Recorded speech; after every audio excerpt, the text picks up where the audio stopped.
Hi everyone, Julie Jockelle, real estate agent in Irvine, California. Welcome to my channel. Today I got Angeline on. Yeah. Sorry about that. No problem. So we did a video together on title and escrow the last time. We got an overwhelming response and a lot of you sent me questions.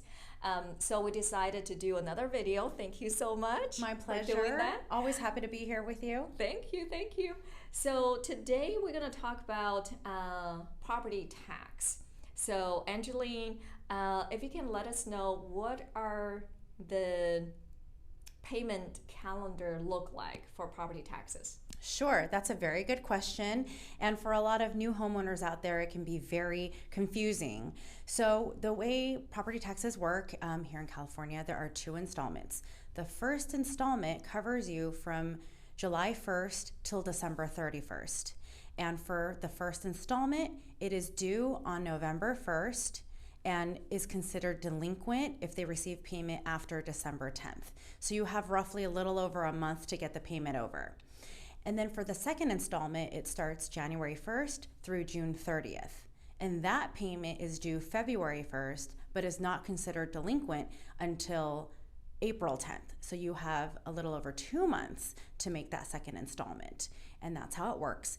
Here they reassess property value once a year, and that generally happens in the months of August and September. August, September. Okay, so that's really clear. So if I have to remember 2 dates, 2 payment due dates, what will be the 2 months? It would be November 1st and February 1st. So November 1st Those and are the February due 1st. dates. Okay.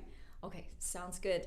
And another question I got a lot is impound and non-impound. Can you tell us the difference? Of course. So what an impound account is the lender will pre-collect your taxes and insurance together with your mortgage payment every month. So what they do is they'll determine what your annual property tax payment is and your annual insurance payment is. They'll divide it by 12 and collect that portion with your mortgage payment every month. And they'll hold it for you in what they call an impound account. So when taxes are due and when insurance is due, they will go ahead and make that payment on your behalf. So you don't have to worry about whether it's been paid or even think about, oh, taxes are due soon, I gotta make sure I make my payment. It's collected for you on a monthly basis and paid for when it's due, so you don't have to worry about it. That's one option for homeowners. For certain loan programs, it is required by the lender that you have an impound account. So if that is the case, then same thing, they will collect taxes and insurance payments for you with your mortgage and pay for it when it's due. Or if you're not required by your lender to do so and you want to hold on to your own money and make those payments yourself when they are due, then you're more than welcome to do that as well. But it is a service that your mortgage company will provide for you free of charge. Okay, sounds good. That's impound or non-impound. Yes. And also the biggest question I gotta ask a lot is how much taxes I gotta pay at close of escrow. Got it. So that always depends on the month you close escrow.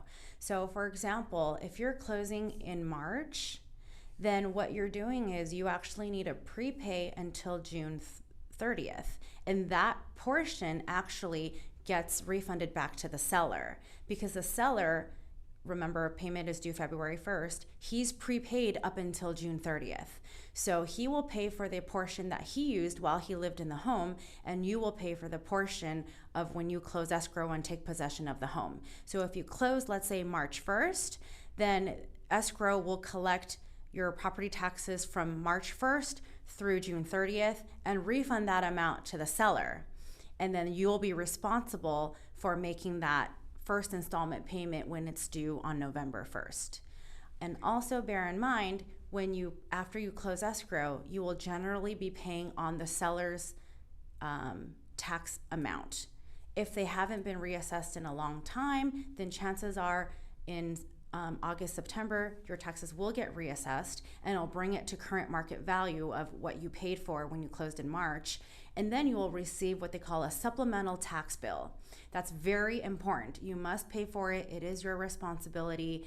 And please look out for it when you close Generally, depending on how backed up they are, 5 to 8 months past your 5 or 8 months from the time you close escrow. Okay. Yeah, I heard that a lot, especially when we're buying a new home. Yes. Right? Yeah, we have because the old taxes was based on builders on land only. So Right. especially when you purchase a new home, you're going to get a supplemental tax bill. Well, thank you so much. That was My very pleasure. informative, and hopefully you liked the video. And if you need to buy or sell real estate in Irvine, California, text me. Thank you so much for watching. I'll see you next time. See you Thank next you. time. Thank you.